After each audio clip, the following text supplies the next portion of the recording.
All right, ladies and gentlemen, welcome to our first podcast ever. This is quite congratulatory, quite celebratory, quite amazing.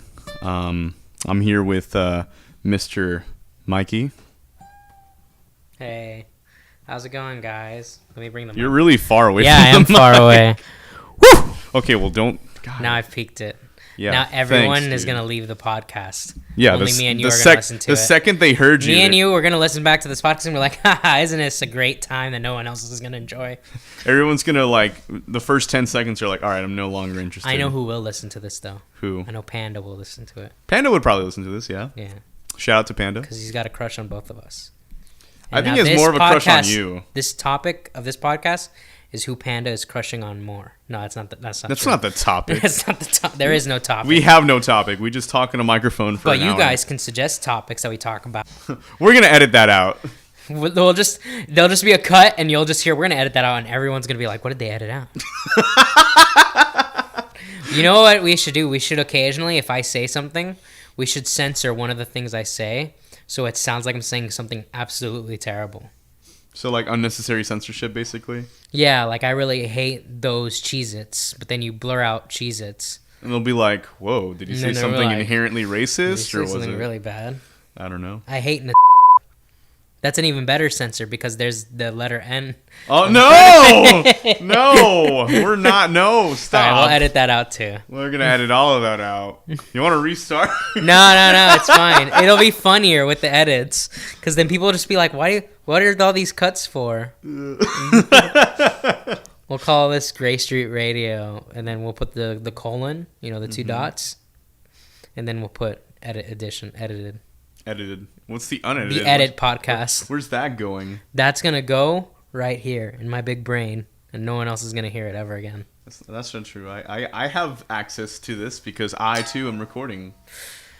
So tell me, why is your favorite song of all time You Can Call Me Al by Paul Simon, and why is it a perfect song? Why are you asking? That's not my favorite song. No. Although it is a pretty good song, it's pretty perfect, I think, structurally. Well, it's like Paul Simon, it has such a big build-up, especially at the end. Yeah. After the bass solo, all the horns come in. It's so loud compared to, like, the beginning. Right. I mean, I think Paul Simon is just a really nice, like, singer-songwriter. Yeah. He's just really good at what he does. When I was making, if you follow me on my Instagram account, which don't do that. Don't do that. Well, I mean, you can if you want to. My account's private. But I post... my favorite albums, and I posted Graceland, which has You Can Call Me Alan, Graceland, and something about a bubble. I don't remember the name of the song, but it was a pretty good song. Bubble. It's a pretty good song. But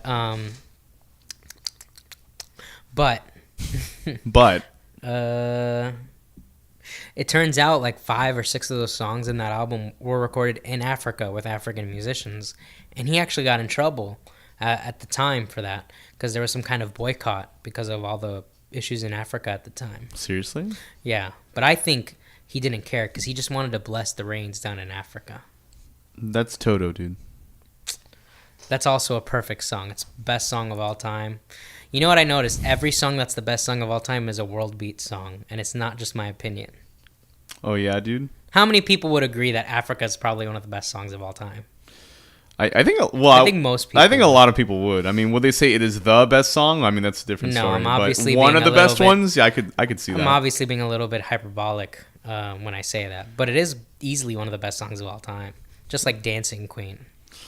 That might just be my opinion. I would say Dancing Queen is definitely up there. Something about that, dude. Every time I hear that song, every time I hear that dun dun dun dun dun dun on the piano, it's just like I'm like, oh my god, I'm happy right now. What an unusual feeling. Yeah, I mean, you can dance, you can jive. Having the time of your life. Mm-hmm. I mean, Dancing Queen is easily, like one of the best songs. Africa for sure.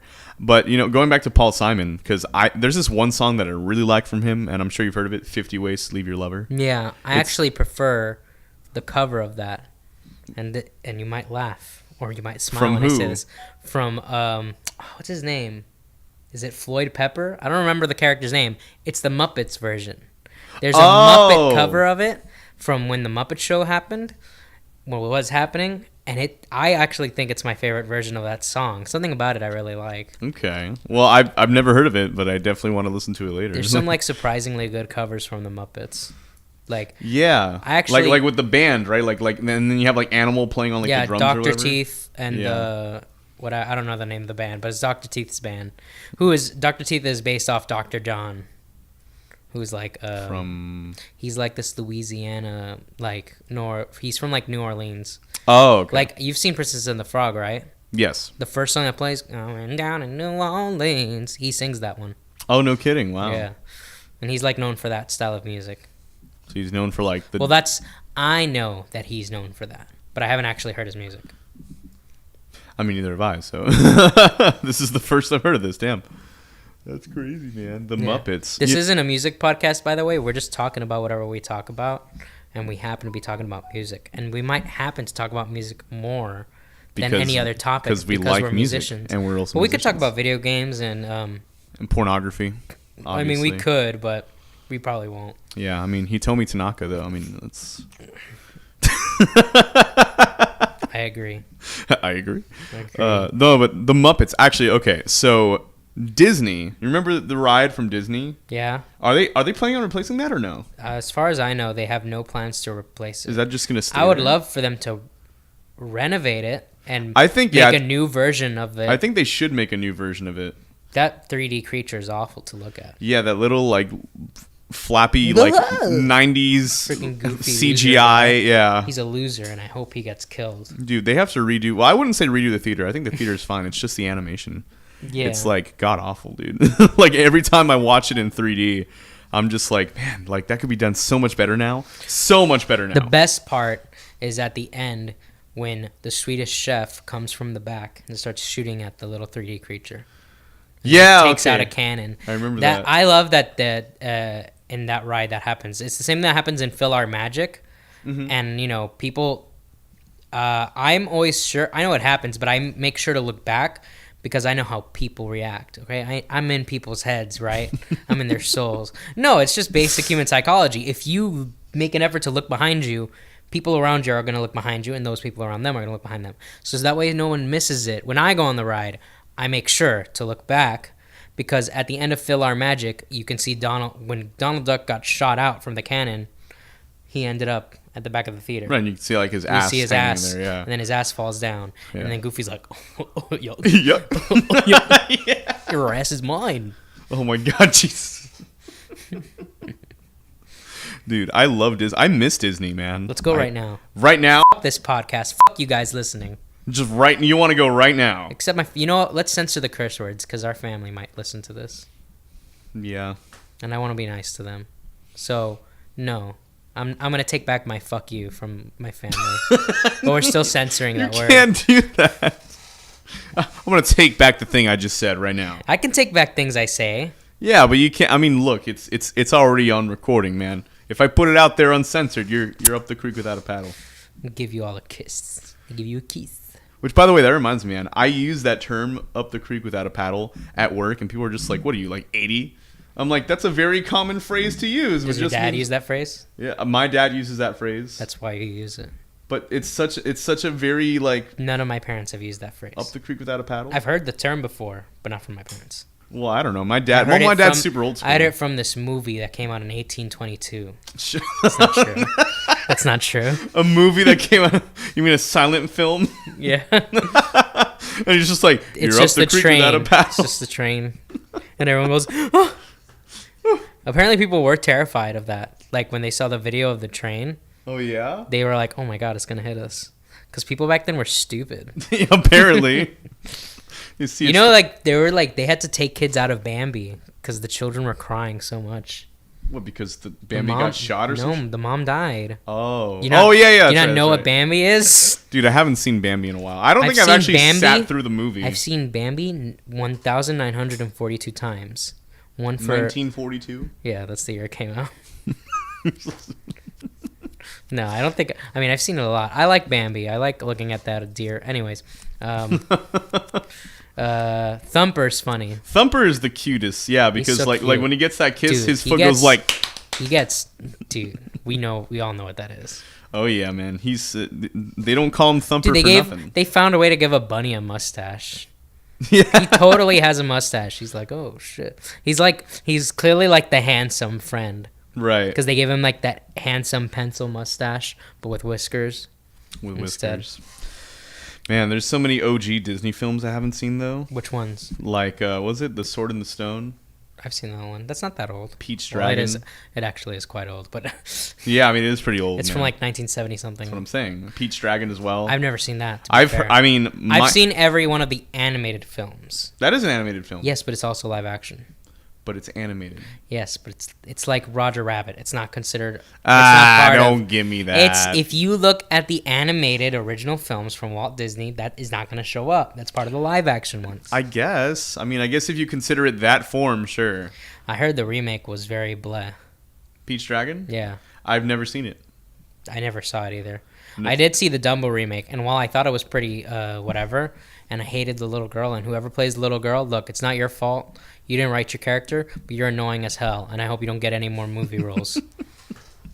But, dude, like, there's like a part in the spoilers.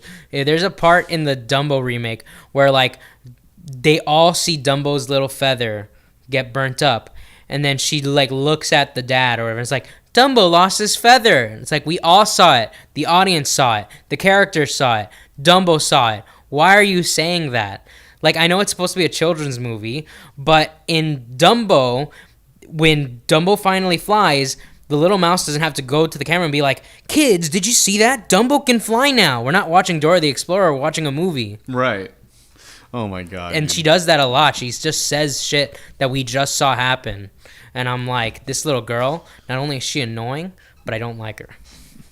Dude, that's hilarious. Dude, there was a video that reminded me just like that. Now, obviously, it had nothing to do with Dumbo.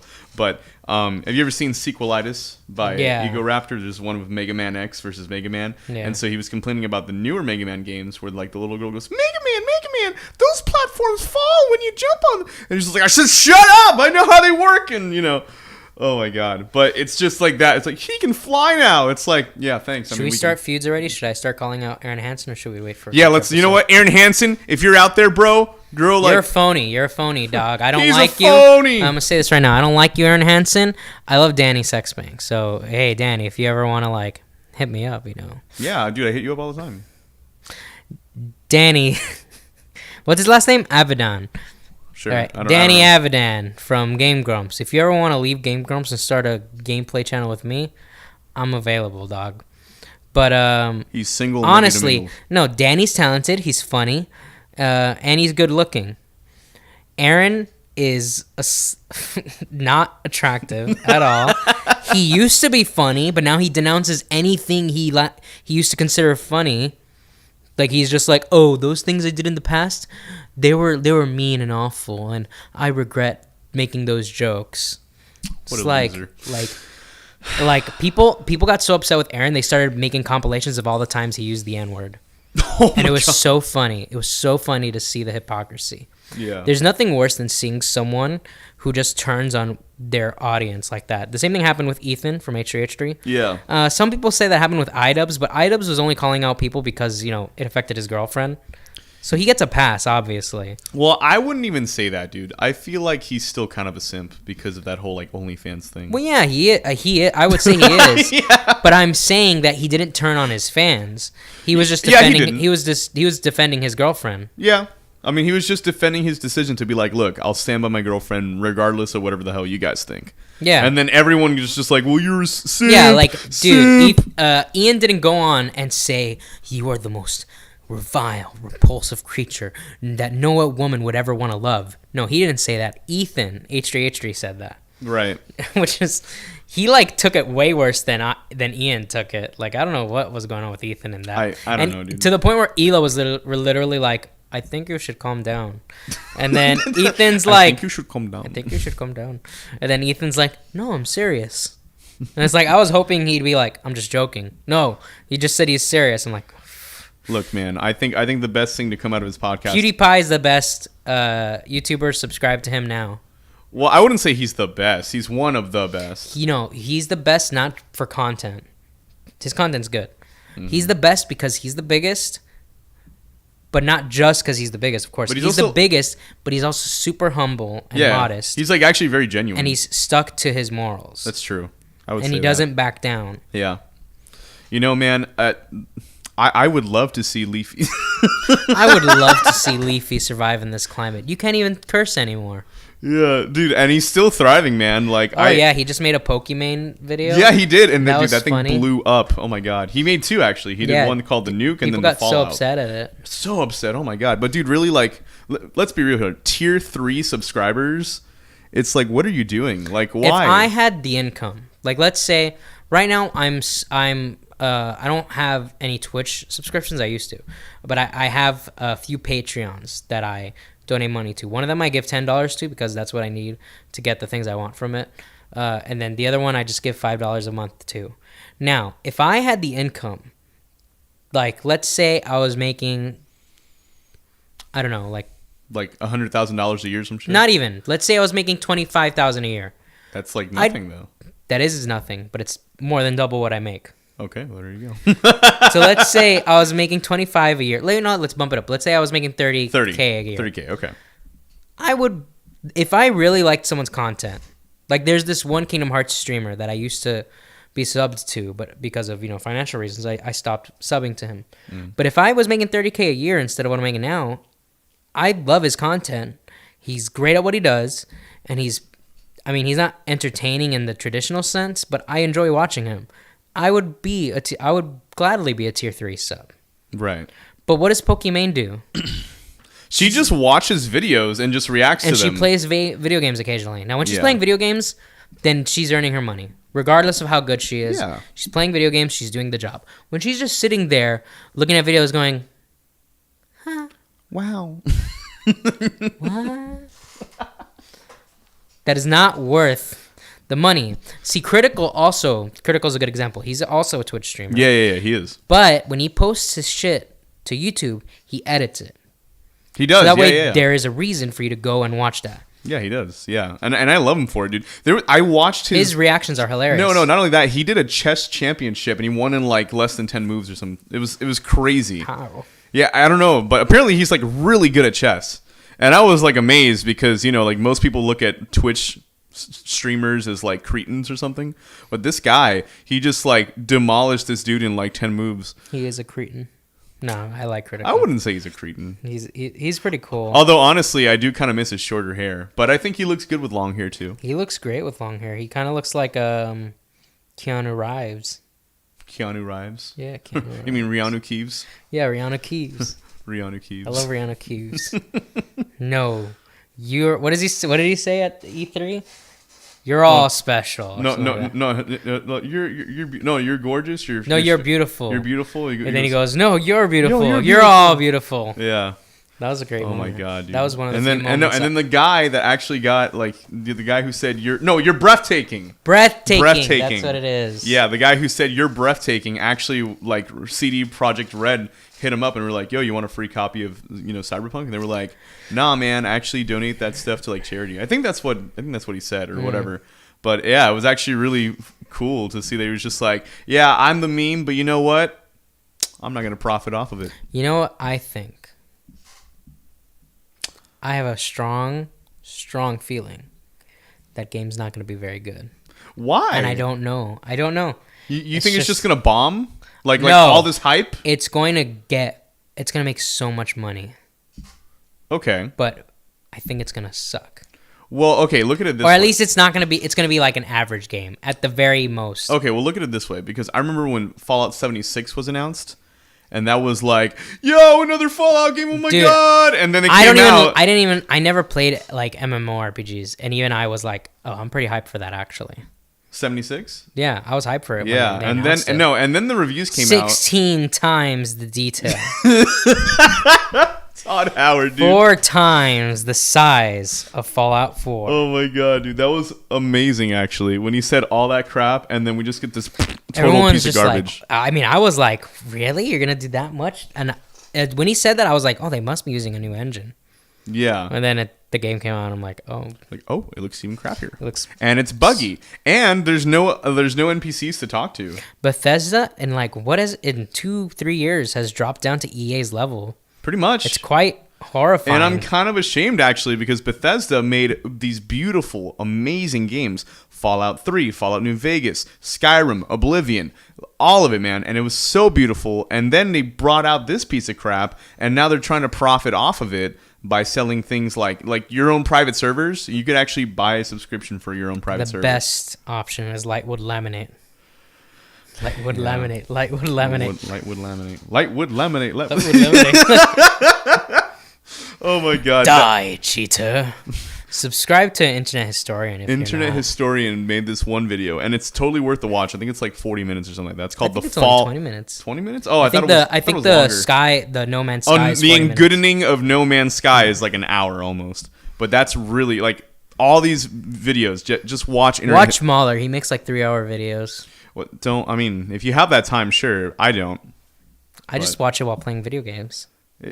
I can't do that, man. I have to because your brain isn't evolved like mine. Dude, this is the call out. This is the public call out right here on this podcast. Apparently my brain This Sunday at 9 p.m. on Channel 13, watch the fight between Danny and Michael. Yeah, but it's not physical. It's like mental. Oh yeah, it's just a mental fight. It's like that. It's like that episode of Jimmy Neutron where Sheen got a giant head. He already has a giant head. And he was terrible. Yeah, he just got bigger. Man, I haven't seen Jimmy Neutron in God knows how long. I never liked Carl. Carl, I'm Carl. Croissant. Jimmy. Jimmy's nice. I love him. And what was his mom's name? Jimmy's mom? Was it Karen? No, I don't remember. It was Carol. Carol, was it? I feel very strongly began with because Jimmy's daddy goes now Carol, you know. Oh, Jimbo. Oh, I don't remember. Jimbo. Man, I Caribou. Dude, you know what's okay? Do you remember the ride from Universal Studios? I never went on the ride. You never went on the ride? No. Oh my god, dude, it was so amazing. I think it was like a mix of like all the Disney. Nickelodeon show. Yeah, Nickelodeon shows in one ride. Was it the ride that replaced the one that showed all like the Boomerang cartoons? It wasn't Boomerang. Well, it was Cartoon Network. It was Hanna-Barbera. Yes. Okay, that was the ride that replaced. I think that's the ride that replaced that. And then it became more of like it's like you sit down and then the chairs move and they take you. And then they replaced replaced that with Shrek. Despicable Me. Despicable Me. I like that ride. It's cute. Despicable Me was actually I like that ride. I'm gonna say this right now. Despicable Me 1 is a good movie. And the Minions are funny in that movie. And in Despicable Me 2, the Minions are annoying, but it's still a good movie because it's a good love story. Now, I haven't seen Despicable Me 3. And then the Minions movie. But Minions, if anyone ever comes up to me and tells me Minions are good, I will block you in real life. Okay, you will be blocked. I'm going to be real with you. I actually saw the Minions movie, and I thought it was pretty funny. You're wrong. Okay? You can have that opinion. But you're wrong. It's a wrong opinion. It's a wrong opinion. No, I thought it was actually pretty okay. You know? That's fine. I saw it too. I thought it was awful. But I don't but it's not because everyone thinks it's awful because they hate the Minions and they hate Illumination. I just think Minions is a dumb movie. I don't find it funny at all. That's it. Okay. All right. But Sing, I quite enjoy Sing. Oh, that's a great movie. I love that movie. I love singing songs from that movie. And I like the idea of that elephant failing and not getting a music career. Well, that's sad. I'll tell you what, though, and I thought it was very tongue-in-cheek because Taron Egerton sang "I'm Still Standing" by Elton John, and then a few years down the line, he ended up playing, like, "Hey, do you want to play Elton John in that movie?" I'm sure they casted him because they heard that performance, because that's an excellent performance of that was song. Actually really good, yeah. I'm still standing. Like I love him as an actor because obviously Kingsman, he's a good actor. Awesome job. And then he just went out and was just like, well, now I sing. And it's like, holy shit. Speaking of people with thick British accents, have you heard that song Helen Back? No, I've only heard of Helen Front. No. They've been playing it on The Shark a lot, and I really like it. Who's it by? Bakar? I don't know how to say his name. Bakar? Yeah, like Bakar. I don't know how to say his name. But it's like the one, it's like, could you tell where my head was at when they found me? It's like this hip hop song, and when he's rapping, his accent is so thick. It's quite endearing, I think. It's like very Cockney, like. Would you be my PYT? No, it's very. It's not. The song's not like a braggadocious rap song. It's very romantic. No, I understand, but it's like the accent very Cockney. It's like, does he sound like this? Does he sound like the Sex Pistols? It kind of talks like this. Like he's got something in his mouth, like Peter. What's his name? Patrick Stump. Is that his name? Yeah. From the Fall one from Out Boy? Fall Out Boy, yeah. We're going down. He's got marbles in his mouth too. I think he's actually a pretty great singer, though. He is a great singer. Yeah, Patrick Stump. But you know what he's not as good as? Who? The guy from Panic at the Disco. What's his name? Brandon Urie? Yes. Brendan Urie. Brendan Urea. It's his voice. Brendan Urethra. Wow. Like that guy, like dude, I was listening to It's Saturday Night. That's not his most impressive song, but it's pretty good. That's one of the few songs I can sing from him because most of his songs are very hard to sing. There's this one that he sings that is like everyone.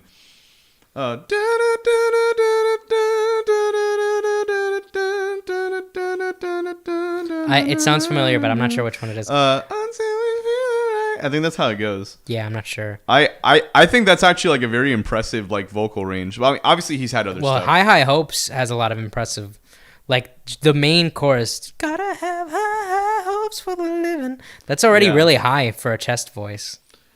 Is that his chest voice? Yeah, you can hear it. Like it's really full. I mean, maybe it's just produced. Or maybe I don't know, man. No, I'm pretty sure that's his chest voice though, because I've sung it with my not chest voice. It just doesn't sound right. It's like when you're trying to sing Journey, you're not actually singing. Well, I'm never gonna be Steve Perry. Well, no, but like when you're hitting you can hit the notes. Me and you can easily hit the notes, but not with our chest voice. Yeah. And you can hear that difference. Same thing with Def Leppard. I can sing all the Def Leppard songs, but I can't sing the Def Leppard songs. I could sing Pour Some Sugar on Me and Hysteria. Those are very simple songs. But like Photograph? Look at this. No, that's an easy. Look at this graph. I love that meme. That is a great meme. The second that came out, dude, I was always using that meme. It was like there's this there was a few memes that was like, look at this graph, look at this math, and then it would just show like like at addition or whatever, or what was it? Look at this. There was one that was just like, look at this photograph, but then it was just like a picture of like some like. It's a great song from Chad Kroeger. What? Hero. Is that the one from Spider-Man? Yes. Yeah. And they say that a hero can save us. It's a great song. I love that song. That's from Spider-Man 2, right? That's from Spider-Man 1. Spider-Man 2 has Vindicated. Vindicated, there you go. Vindicated. That song's so cringy because it's so of the time, but I like it. I mean, it's cringy. Same thing with Saliva. Saliva is one of the most cringy. Like, you listen to them now. You don't know Saliva? I've never. You have heard. I guarantee you've heard them. They're the ones that do click, click, boom. I'm coming down on the radio. Hear me on the stereo. And they also have Your Disease. They've had a lot of hits. They were like your stereotypical nu metal band. My favorite lyric from them is so awful. I love it because it's so funny. Because a lot of rap songs, if they talked about like their life, they're saying, oh, my father left, or I didn't, like, my family was broken, my mom did crack, all this kind of stuff. Holy shit. Yeah, like that's how when rappers, if they've had a rough life, they'll bring it up. Mm-hmm. So in that song, he's like, what the hell is wrong with me? My mom and dad were perfect. It's like why are you so you ain't gonna hear no crying ass bitching from me? And I'm like, you don't brag about how good your life is. I mean, you do. Well, yeah. But not like, you talk about how good your life is now. You don't talk about your upbringing. Because if your upbringing was already good, nobody cares that you got to where you are now. If Eminem and his songs were like, I'm sorry, mama, you were the best mom I ever had, no one would care. No one would be like, why are you calling out your mom if she was great? Yeah. Actually, hold on. Eminem did do something like that, but that was for the sake of the rap battle in 9 Mile. Remember, like at the end, it was just like, I am broke. I live with my mom in a trailer park home or something like that. Yeah. And I shot, and I have a friend that shot himself in the foot or whatever. Yeah, but he's bringing himself down. Exactly, because he knows that anything else other than that is just like, well, now I have nothing to rap about now. You know what I mean? No, he's bringing himself down so that way he can show that that he has had it hard. He's had to go through strife. Meanwhile, the guy he's rapping against goes to a private school. His real name's Clarence, I think was his real name. Yeah, it was Clarence. And like he's being they like, have a real good marriage or something like that. Good marriage. Yeah, dude, that was such a good rap. That is a great movie. Eminem's a good actor. I've never seen the entire movie. I've only seen the rap battles. Eminem's a surprisingly good actor. I don't know why he doesn't do more. It's because he's rapping. Okay, you know what's another musician? That's true. That's true. This is true. You know what's another movie that featured a musician as like the like the top bill? It was Billy Joe Armstrong. He did this one movie where I think he was like a single father or something. Oh yeah. And I don't know if you've seen it, but I haven't seen it, but Javi mentioned it because he said he thought he was thinking about picking a song from that movie as one of the songs for his vote for a cover. Oh, okay. Well, I don't know. Like, I saw the like trailer the other day because I was like, I didn't even know this existed. Like, what? Mm-hmm. And yeah, Billy Joe. Now, I heard that obviously because if you're a musician, the first thing you're gonna be good at is what? Playing music. But some people can act and play music really well, and I think Billy Joe actually did pretty good acting in that film. I can also act and play music very well. Yeah. I don't know. I've never acted. You didn't do like drama in high school or something like that? No. That was not your thing? No. Well, hey man, you snooze, you lose, dude. But yeah, I did. I think I could be a good voice actor, though. Well, voice acting and acting are two different things. Voice acting is much harder than acting. That's what I'm saying. Because you have to convey emotion through your voice. Yeah. Instead of just like. Here's the sound of me being murdered by a chainsaw. No, I'm not gonna do that.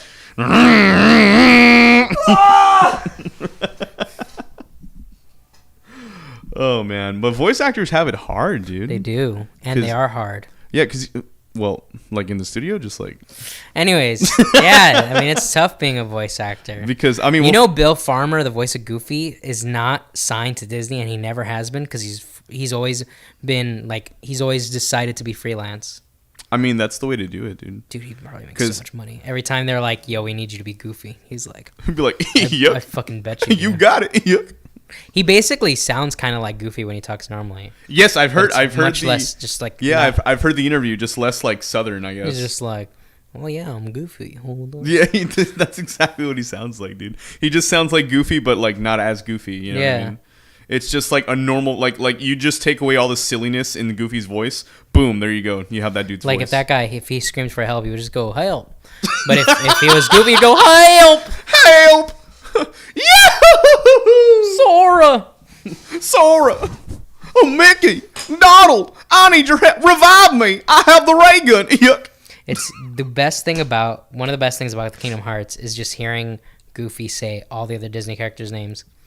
Beast, Aladdin, Sully. So does it? Oh my God! Yeah, Sully is in Kingdom Hearts. Sully and Mike, right? I mean, he has to. I don't know. The thing is, the problem with Kingdom Hearts 3 when it comes to that is you're so like the center of attention power-wise. Of course. You don't pay attention to the other characters anymore. Yeah, but can you imagine Goofy's like, Sully, come and help me. Yuck.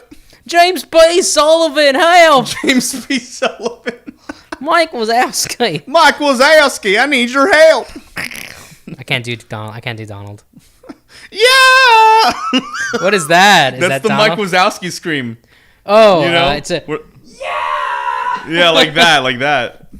Oh my God! I saw Monsters Inc. again the other day, and there was this one such a good movie. Yeah, and there was this one joke where basically Mike was trying to come up with like different plans to like get rid of Boo, right? Mm-hmm. Where he was just like, "Oh, what do we do?" And there's one part that he said, he goes, "Oh, we build a wooden horse," and he goes, "To Greek." And I don't know why that just made me laugh so much. To Greek. And I was like, dude. Put that thing back where it came from, or so help me. So help me. But the best part is at the end of the film, they actually did a production of Put That Thing Back Where It Came from. And there's also I wouldn't have nothing if I didn't have you. And dude, John Goodman's a good singer. I think him and Billy Crystal actually just make that just perfect. It's like Timon and Pumbaa, but not the new version. Yeah, not the new. No, not at all. Which was what, Seth Rogen and who? Billy Eichner, I think was his name. No. Some dude. Not the same Dean. Some dude that's not Timon. Yeah, it's awful, man. What they should have done, honestly, is... Dude, he's a Broadway singer. And in Hakuna Matata, there's a part where he's off key. No, they produced it off key. That goes to show how much production value. They're just like, all right, put everything in CGI. There was like this interview because when they interviewed for Disney movies, they got to kiss their ass because they want to be invited back. So they're like, I had no clue that Seth Rogen could sing. Like, I love how he was singing off key on purpose. It's like, yeah, okay, idiot. Seth Rogen, man, do you think he's kind of fallen off since like a certain movie? Like, would you say like what do you think his like fall off point? I think he's still fine. You think he's still good? I think he's still good. It's not his fault that Pumbaa. That's true. That's true. But what I'm saying is that, like, as a comedian, do you think he's gotten less funny, or like he's? I just think he's done less movies. That's true. That's also true. You're not wrong. You're not wrong. Because I think so I saw for the first time ever. I saw Knocked Up, and it's a really great film. I've never seen it before that. Yeah, I've never seen it. Really good film. You know who's in it too? You have Jay Baruchel, like super young Jay Baruchel, the one from The Sorcerer's Apprentice with Nicolas Cage. You remember that movie's film? terrible. That movie, okay, shut up. That movie, I actually really like it because I don't know. I just first of all, I think it's fun. First of all, so bad. It is fun, but Nicolas Cage just makes the whole thing. I was so excited for that. I was like, oh my god, I love the Sorcerer's Apprentice segment from Fantasia. How are they gonna do it? They made it into generic. Oh, you're the new, like you're the prophecy guy. Just a generic "you're a prophecy guy" movie. I don't know, dude. I thought you can't deny that that's true, even if you like it. It was. I mean, it's very cliche, but ultimately, I just thought it was a pretty fun film. Dude, that guy was the guy that plays The Apprentice. Yeah, Hiccup. He plays Hiccup, and dude, he was really popular for like 3 years. Yeah, that's what I'm saying. Got so many roles. Jay Baruchel. Yeah. Okay, that's who. That's him. And but you see him in Knocked Up, and he's super young, like really thin, super young. You know what I mean? And who else was in it? Jason Segel. Yeah, the guy who's like in every other comedy film too. Right. And oh my god, but you have like a bunch of like TV stars, film stars really there, and they're all hilarious, dude. Like watch Knocked Up as soon as you can. It's like Joe Rogan in it. Joe Rogan? No, Seth Rogen. I'm not gonna watch it. No, imagine if Joe Rogan was in the movie. He'd just be talking about marijuana, DMT, and elk meat. Did you see that chimpanzee doing DMT? Hey, can you pull out the clip? Hey, can you pull up the clip real quick? Yeah. We got to show that. Oh, here it is. What's his name? Jamie? Jamie, can you? Jamie, can you pull up the clip? Jamie, can you pull up the clip? He's got a surprisingly soft voice for how big of a man he is. He does. Yeah, he really does. I mean, what did he? It's from all the DMT. It definitely has to be. That mellowed him out like nothing, dude. But what was I gonna say? Like what is he really like? He's famous for like Fear Factor. He's famous for Fear Factor. That's his biggest thing. He was also a UFC fighter, right? He was, but he's clearly mostly known for Fear Factor. Fear Factor was such a big hit. No, for sure.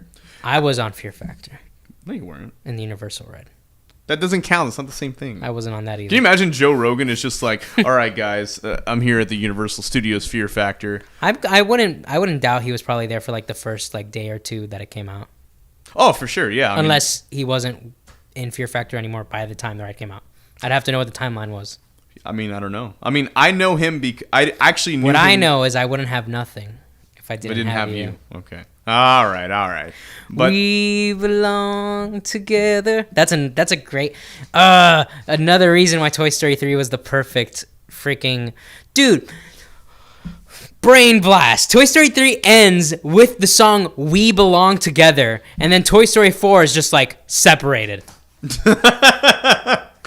Yeah, that goes to show like just how terrible. They just pissed all over the trilogy. They're like. Hold on, I need to take a quick piss. Pull out the script for Toy Story 4. Yeah.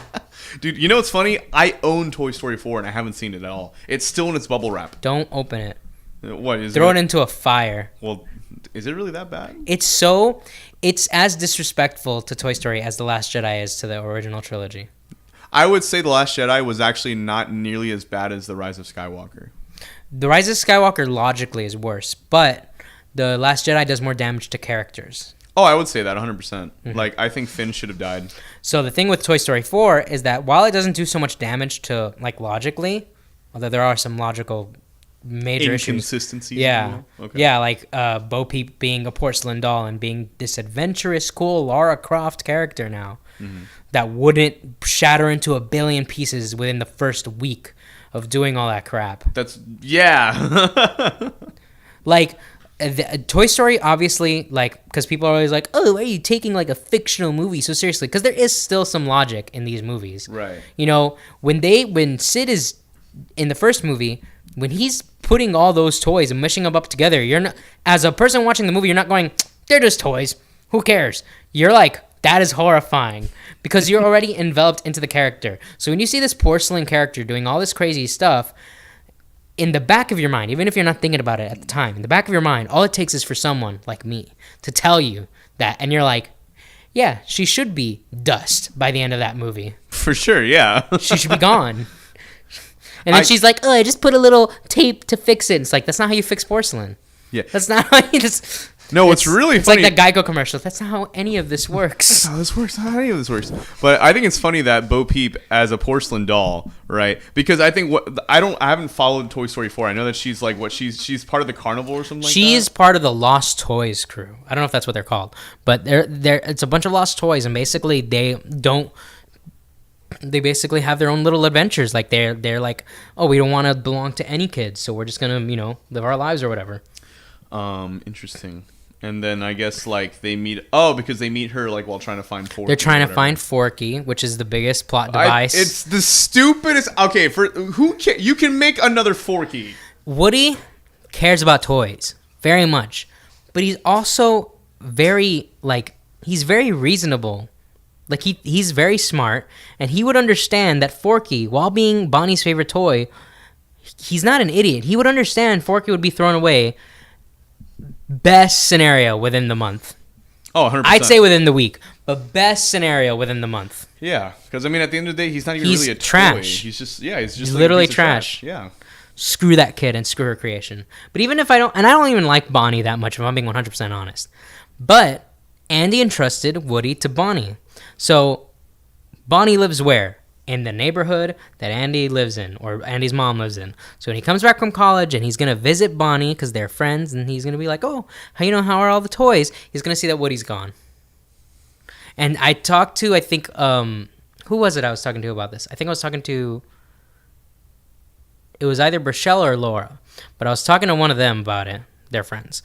And they said, oh, but do you think Andy would care? And I'm like, yeah. In Toy Story 3, at the end, when he's gonna he's giving Bonnie all the toys. Here, take Buzz, take Jessie, take Bullseye.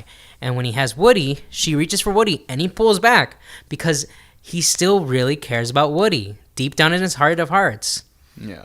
And so he entrusts Woody, and then there's a thing again. He says, the best thing about Woody is he's the best cowboy. He's brave like a cowboy should be, and the best thing about Woody is that he'll never ever give up on you no matter what. And then Woody's just like, oh, I'm not her favorite toy, I guess I can stay with Bo Peep. Oh my god. The first movie's lesson is that it doesn't matter if you're the favorite toy. Yeah, it just matters. You matter to him in some form or some way. Yeah. You're the kid's toy. Yeah. That's it. And the second one what's the lesson from the second one? I think it's the same thing, if I'm being honest. If I'm going to give... Because Toy Story 2, I mean, every Toy Story movie has its criticisms. They're not perfect movies, but Toy Story 1 is very close to a perfect movie. The biggest criticism that I can think of is how come Buzz, acts like a toy when people come around if he doesn't think he's a toy. Yeah, it's true. My headcanon for that is that it's an instinct thing, in a toy's instinct to freeze when a human comes around. I could see that. But if you don't want to take my headcanon, that's a flaw. That's a flaw in the film. It's true, because he thinks he is the Buzz Lightyear. Yeah. The only one, until he goes to the toy store, and then it was just Well, he sees the commercial. In Toy Story 2, he sees the toy store. Right, and then he's like, wow, okay, there's 94 more of me. Yeah. But by then, he doesn't care. He's just like, wow, that's cool. Yeah, and then it's pretty epic. He's like, wow, there's clones of me? Epic gamer moment right there. Epic gamer moment. But I think the story in 2... Oh, okay. So in the story in 2 is that he's not afraid of not being the favorite one. He's afraid of being thrown away. Okay. Because he gets broken. Oh, because of the arm, right? Yeah. Yeah. And that's when this weird creepy guy, you know what I mean? Yeah, and he basically, when Andy goes off to summer camp or whatever, he doesn't take Woody because he sees that he's broken. So Woody's like, holy shit, I'm going to get abandoned when I break. So he's like, oh, if I stay in this museum, then I can stay around forever. And then Buzz reminds Woody the same lesson that Woody taught Buzz and that he learned himself in the first one. So it's just, it is the same lesson, but in a different way. And then Toy Story 3, does Woody learn a new lesson? He doesn't learn any lesson because he already knows what he needs to know as a character. His character arc is totally complete by the end of Toy Story 2. There is no further development needed in Toy Story 3 because, you can continue to develop a character, of course. You can endlessly develop a character, but it wasn't needed in Toy Story 3. The ones that got the development were Jesse, Buzz, everybody else. Yeah, because Woody was just, Woody knows his place. And it wasn't even like a direct development so much as it was, again, a fear. It was the same fear that Woody got because they all thought, oh my God, they tried to throw us away. And then Woody's like, I'm sure that it was an accident or something, which he was right. It was an accident. The mom accidentally took it to the curb when it was supposed to go in the attic. But even then, Woody was super ready to be put in the attic. He was like, hey, one day we'll be able to play with like Andy's kids or something like that. Mm-hmm. He understood. But then they got donated to Bonnie, and then Woody's like, oh, I got to take care of this fork. Oh no, I'm not the favorite toy anymore. Oh my God, it's Bo Peep. I haven't seen you in forever. And now I'm going to stay with you. And then the other character they ruined was Buzz. They made Buzz a total moron. That like, Buzz has always been smart. The only time he was dumb, quote unquote, was in the first movie because he thought he was a space ranger. But that's not because he was dumb. It's because he didn't know. That's because he didn't know. Like, yeah, of course. Like, he just was ignorant.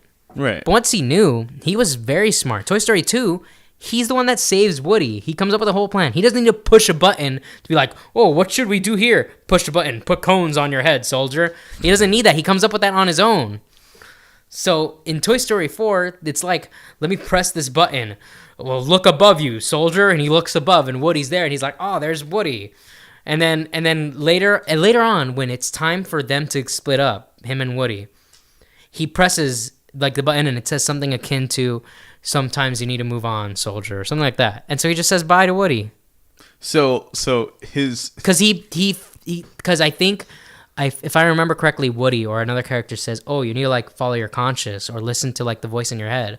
So he takes that literally and presses his own buttons. That's what I was going to say. So the buttons... Even though he knows he's a toy and he knows those buttons aren't him, he knows that, like, if this was Toy Story 1, Buzz Lightyear, I could understand that because he might interpret that as a message from like his commanding officer. Right.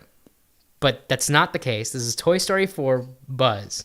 Like, he's well aware that he's a toy. Like... He knows he's manufactured. He knows he's the buttons aren't really his like inner monologue talking to him. I'm waiting for Toy Story 5 when they start to be like, you know what, toys are equal to humans, and then they rise up and take over the human race. I just hope if they make a Toy Story 5, I don't want them to talk about these characters anymore.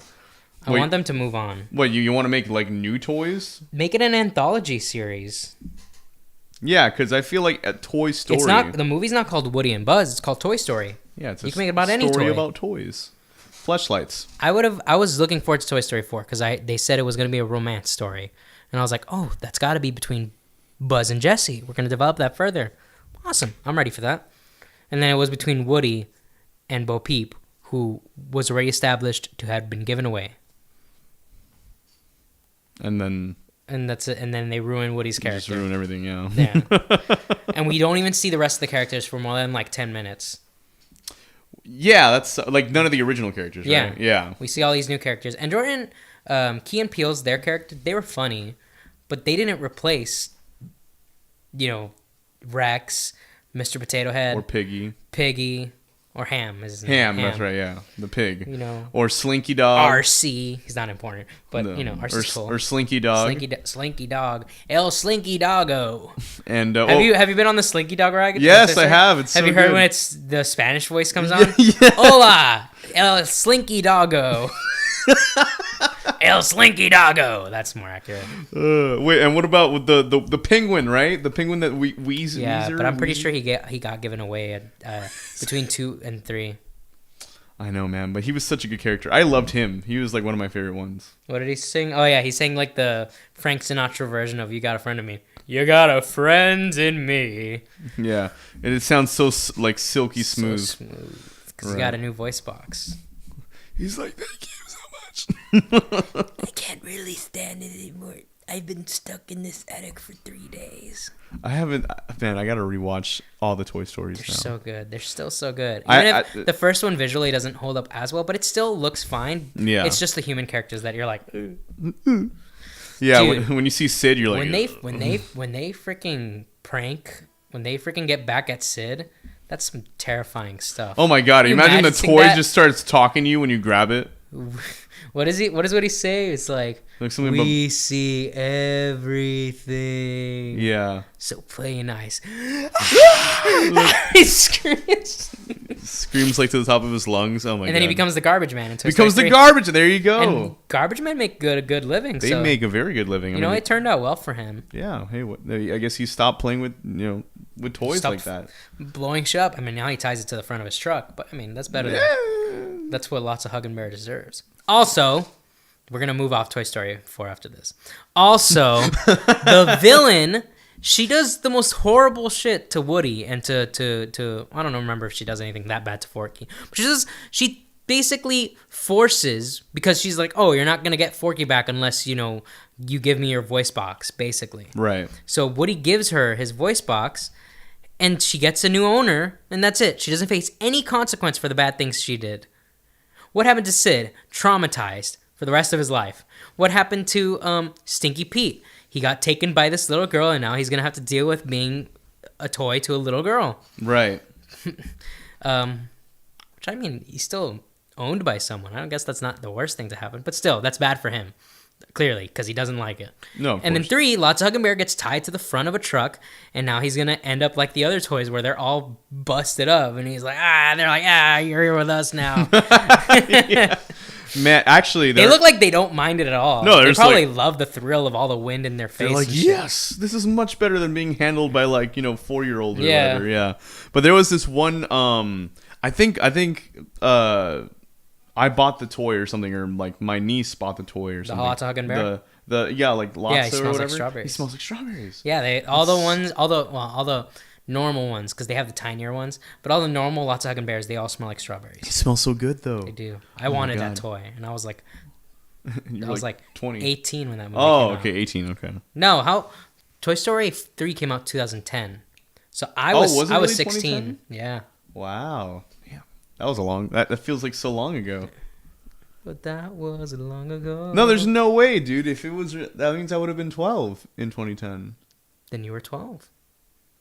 Damn, did it really come out that long ago? It came out 2010. Toy Story 2 came out 97.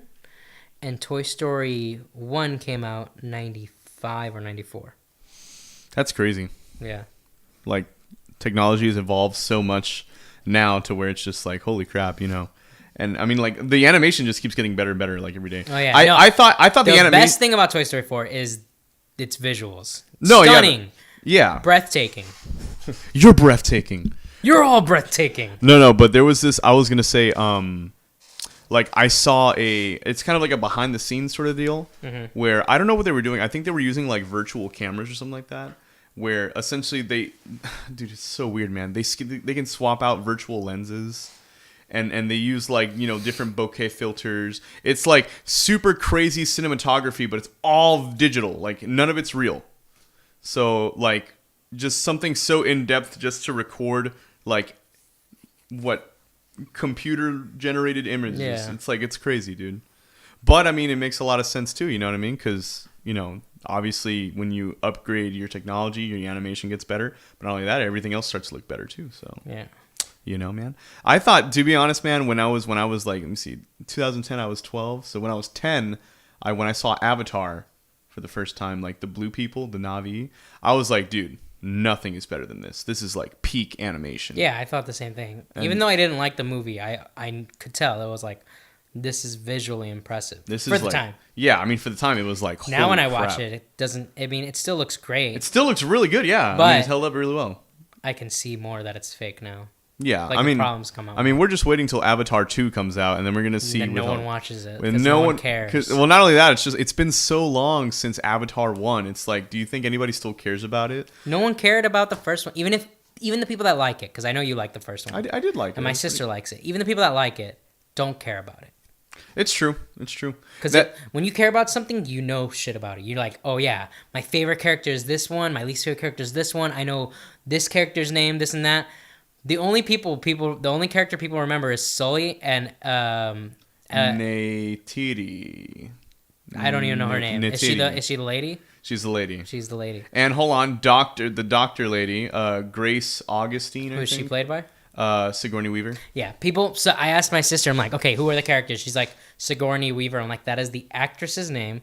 That is not the character's name. And she's like, I don't know. That doesn't matter. I'm like, okay, name me 5 Avengers characters. Bam, bam, bam, bam. All the characters right away. There was a video on that. that. Jack's Films made a video on that. But I used to do the same thing too. Because I would argue, I remember with Ariel, I would argue, I'm like, the movie is boring.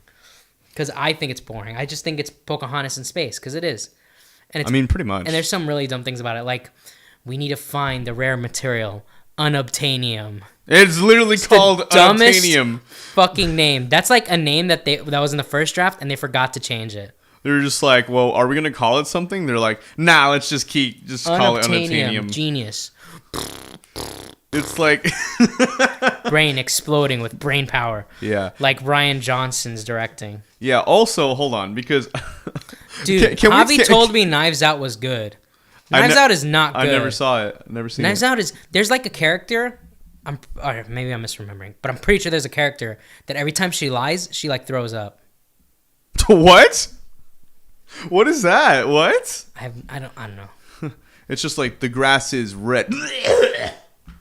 It's like, no, it's not good. But it's better than The Last Jedi, but a lot of things are better Sonic than The Last 06 was a good game. Sonic 06 was a good game that was never finished. So that means it's a terrible game. When are we going to see the completed game? I'm pretty sure there are people online working on like a remake of Sonic 06. That would be actually without all like the weird like hedgehog kissing a human. No, I want to keep that in. You want to keep that in? That's my favorite. It's like actually add a sex scene because and the horrifying Dr. Eggman that's in that game. I remember when that first game was like when the game was first announced, it was like, oh, Sonic, we're bringing out another one, 2006, whatever. And at the time I had a Wii, so I was like, damn, it's an Xbox 360 game or whatever. And it came out.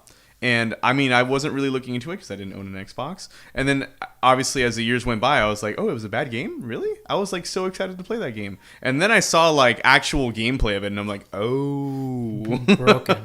It's broken. Like it's just not, it's like The Room. It's just a broken thing.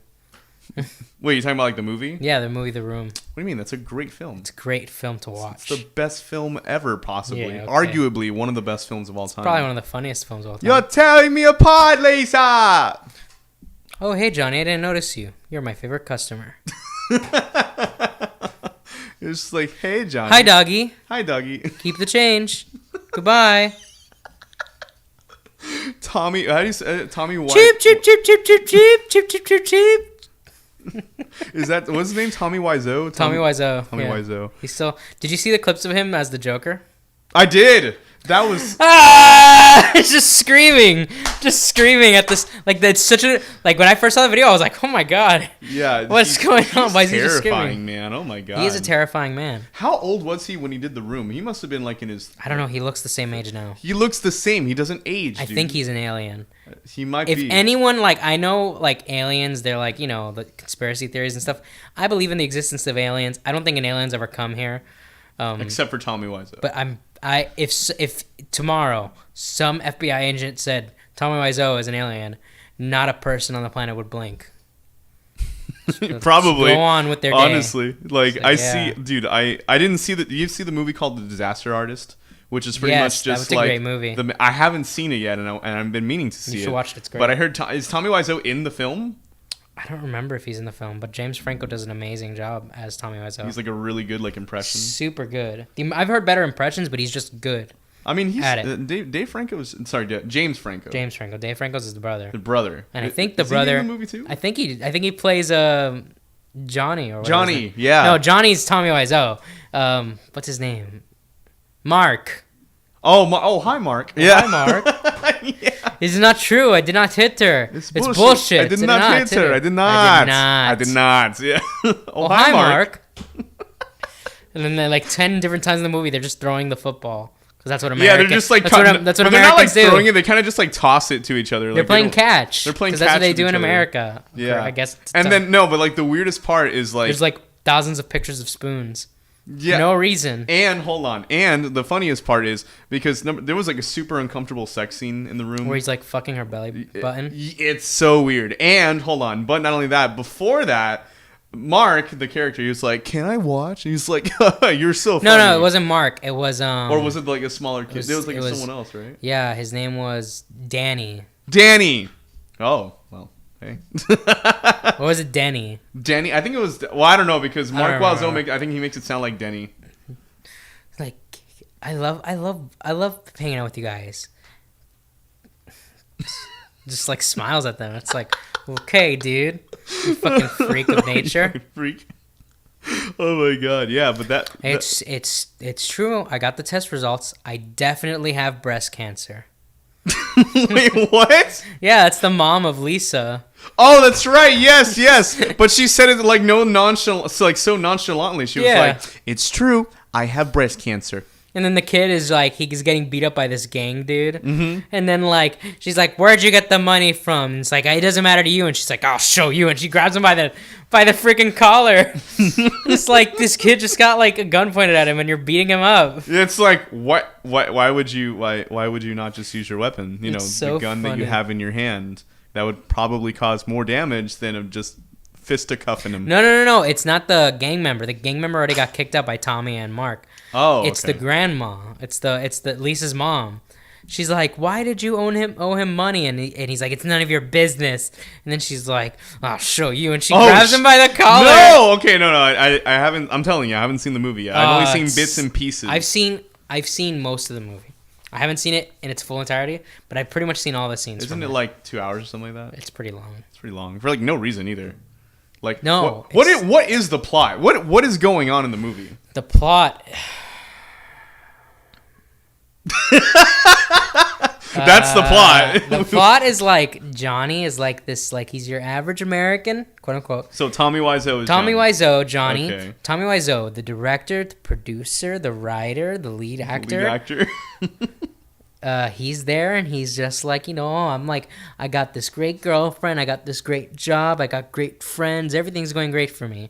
And it's about how his whole life turns upside down until he kills himself. So but what's the significance of the room? Like, what does the room mean? Where is the room? It sounds dramatic. That's it? I feel like that's it. Because it's the same thing in like with like anime and Japanese things. It's like, oh, why did they decide to say something in English? Because it sounds cool.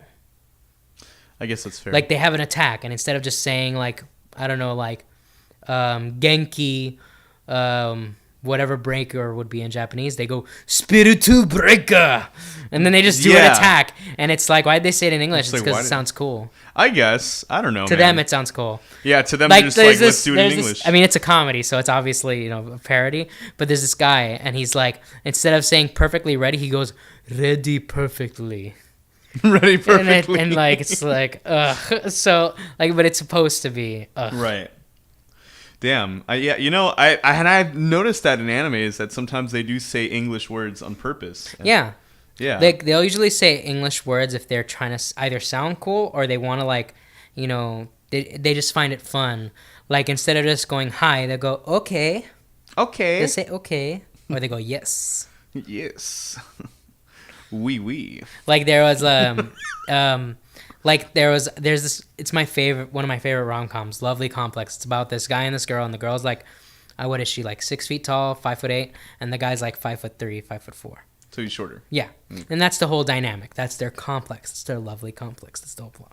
But basically, the show starts off with them both liking some other character. Uh-huh. And so they both decide that they're going to help each other out. And he promises to help her out because he's actually friends with the guy that she likes. And then she's like, "Are you serious? You're going to help me?" She says it in Japanese. And she's like, "Are you serious?" And then he's like, "Yes, I do." It's like, yes, sir, I do. It's cute. It's cute though. Oh my god. So that's like the perfect anime for you, dude, because you're a short fellow. Oh yeah, I totally relate to that. I'm just like that. But the thing is, this guy's like a total Chad. Well, you're a Chad. I'm not a Chad. You're a Chad. No, I'm a Chud. Chad. Well, let me tell you, dude, you're definitely a Chad. You know, just right now, you're like a virgin Chad, and that's okay, man. You're not supposed to say that to the... No, it's fine. That doesn't matter. Virgin Chad. Well, no, because You just exposed me on the podcast. Exposed. No. But, okay, so here's the thing. Because Chads, because, like, very obviously, if you're familiar with meme culture, a virgin is someone that's, like, the complete opposite of a Chad, you know? But I feel like Mikey definitely sits somewhere in the middle. Because, you know, he has both characteristics and fits it just perfectly, you know? Well, I'm literally a virgin. But you're also a Chad. I am a Chad. Yeah. Or maybe you're from... And my vendetta against women will begin soon. Oh my God, no. Starting with Persona 5. No. All right, you can edit that out. No, we're not going to. That's going to stay there forever. My vendetta begins. Speaking of Persona 5, so in case for the people that haven't played Persona 5, there's you can actually have love interest in the game. But that's the case in every Persona game, right? Yes, correct. It's the case in every Persona game, but this is very unique to Persona 5, where you could actually romance every single love interest in the game. You can't do that in 4? You can do that in 4, but you don't get your ass handed to you. Oh, yeah. Yeah, because in Persona 5, if you have a love interest with everybody, eventually they all find out and they literally go to your house to kick your ass. Yeah, because you didn't go out with them on Valentine's Day, basically. Yeah, so in Persona 4, you can... I don't know what happens on White Day for anyone that isn't familiar with Japanese culture. So in Japan, basically, there's the Chad way of doing it, where the men get the chocolate from the ladies. But on March 14th, it's White Day, where all the men give the girls chocolate back. And they cover them in white. No, I'm just kidding. That's not... I mean, I'm sure they can be white chocolate, but I mean, doesn't have to be. Right. I don't like white chocolate. If a woman gave me white chocolate, I would consider that a threat. A threat? And I would promptly fight back. No. You kick him directly. I just deck him. You deck kick him right directly in the face. Yeah, and just be like, white chocolate. Punch Seriously, him right in the throat. I was just showing you my love. The wrong kind of love, bitch. But anyway, not white chocolate. But so in Japan, there's 2 types of chocolates. There's gonmei and honmei. I'm pretty sure that's the terms. Gonmei is friendship. Honmei is lover's chocolate. So you know that's how Valentine's Day works in Japan. So in Persona 5, if you just go out with one girl, she's going to give you her special chocolate that you can use for New Game Plus. It's a very good item. And then all the girls that you were just friends with, but you maxed out their confidant level, they're going to give you friendship chocolates. And it's very nice and very sweet. Now, if you decide to go with all the girls, none of them will give you chocolate, but the guy you're living with will give you in Japan, they called it mercy chocolate. But I think in America, they just translated it to Sojiro's chocolate, because that's the guy's name. Soji Rose? Oh, Sojiro. Sojiro. Yeah, that's the guy's name. Sojiro. Oh, okay. But yeah, that's my vendetta right now. That's what I'm doing. That's what I'm pursuing in Persona 5. So you could just date all the women and break their hearts. Or... Yeah, but I get punished for it. Yeah, I guess. I mean, it's karma. But in Persona 4, you could literally date all the love interests. What sucks is that you can't... Can you break up with the girls you go out with in Persona 4? No. That's so stupid. You can't. I have the right. I have the right to break it off. I mean, I do. If I decide, like, in real life, I wouldn't do this because it'd be super scummy. But I have the right that if I went out with a girl, a week later, I realize this isn't working out at all. I want to break up with her. Right. I mean, For sure. I have that right. Or what am I going to do? Cheat on her? Am I going to do, like... Am I going to make her break up with me? That's even more manipulative than me just breaking up with the girl. Especially, like, let's say you meet a girl on Tinder, and you're like, this first date went really well. You know what? Let's start going out. A week later, you realize, I hate her. I hate her guts. I'm going to throw her down a river. Let me just break up with her instead of doing that. Yeah. It's so simple. It's common sense. I hate Persona 6, 1, they need to let you be gay. I feel like that one of the great things about Persona is that it basically lets you live a Japanese life as an American. Or if you're in Japan, it just lets you live a life that's not your own. And it's pretty cool. I should have the freedom to just go. If I have a best friend and I want to be like, oh, you know what? This dude's really cool. I want to go out with this dude. I should have that option. And at the same time, I should be able to break up with him. Because here's the other thing. Some of the girl characters, you don't meet till like halfway through the game. Right. By then, I probably already really like one of the other girl characters. But then I meet this other character, and I'm like, oh my god, I love her way more than this girl. But I'm already going out with this girl. So what am I supposed to just do? Am I supposed to just wait until the end of the game and be like, okay, now I didn't get any of the confidant abilities that I wanted to help me throughout the game because I needed to wait to pick a lover?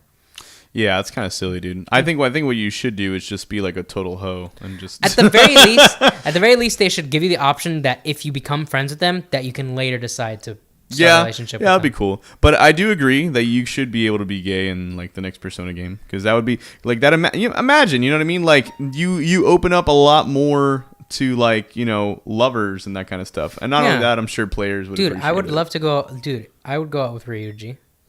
Ryuji's awesome. He's a great guy. And then you just, you know, like once you get to that level, max level confidant, you just, you know, like, hey, you know what I'm saying? You want to be gay with me? Want to be gay with me? Yeah, sure. And they go, mwah. There you go. I'll be gay with Panda. Well, I mean, that's if he accepts. I'm sure Panda would accept. Me and Panda, we go way back, like 2 years ago. Yeah, that's way back, man. No, I've known him how long? No, you've known him for a lot longer. I've known him since like probably 2013, 2014. Right, exactly. Time passes by, dude. Time passes very quickly, yeah. And the older we get, the faster it goes. Well, I think that's a great place to end off this podcast. Yep. All right. So it's official. Mike just professed his love to Panda. Panda, you're on my list now. You're on my 10 guys I would date if I were gay list. If I was gay. If perhaps maybe I am. Well, that's it for this podcast. Thank you guys so much for listening. Justin Timberlake's also on that list. Justin Timberlake is really? I love Justin Timberlake. I think he's great. I think he's a really good singer. I'd plow him. And actor. Did you see In Time? I have seen In Time. I thought he was actually a really good actor. I think he was good up until the point I fell asleep. But that's not his fault. It's just the movie. Wait, was his name Cillian Murphy? I've never heard that name. Okay, he's been in so many movies. He's been in 28 Days Later. He was the lead actor. You never seen 28 Days Later? No. Watch that movie immediately. It's a great film. It's scary. He was Scarecrow in Batman Begins. Okay, yeah, I know who that is. Then. Okay, the guy with the blue eyes and like the Yeah, he's like. Yeah. He was the the main antagonist in the in Time. Oh yeah, that's right. I remember. Yeah, his name is, I think, Cillian Murphy. Super cool actor. But anyways, okay, so that's it for the podcast. Thank you guys so much for listening. If you made it this far, really appreciate the listens. Are we gonna make an Instagram for this? I think we should. So we'll make an Instagram for this. It'll be probably just Gray Street Radio or something like that. Gray Street Radio is what we're gonna call it. And we would love to hear some comments on this podcast. And any other suggestions for topics. If you disagree with me, we're blocking you, though. Yeah, if this is basically just Twitter, Instagram 101. If we disagree with you, we're just going to have to block you. You will be insta-blocked. Insta-blocked. Instagram? No, instant... Well, hold on. No, instant... not gratification. What's the word? Instant disintegration. There we go. That's the word. If you disagree with us, we will disintegrate you, and that is a fact. That is... Facts don't care about your feelings. Thank you for watching. But don't listen. No, they have to listen. This is a podcast. Wait, this isn't a video. You know what? Just close the video. You don't have to hear it till the end. Yeah. Wait, we're going to do a video too? Quick sponsor that we have for this video is Taylor Guitars. No, it isn't. Taylor Guitars is sponsoring us. But they could be. Stop lying. Well, that'd be nice, but they're not. You know what? Raid Shadow Legends. If you're listening to this, we'll sponsor NordVPN. NordVPN. No, Raid Shadow Legends pays better. Look, Raid Shadow Legends. If you want to sponsor us, we don't care about the meme. We'll sponsor you. We'll dedicate half the show to you if you want. Yeah. Just give us money. I need money. We need money.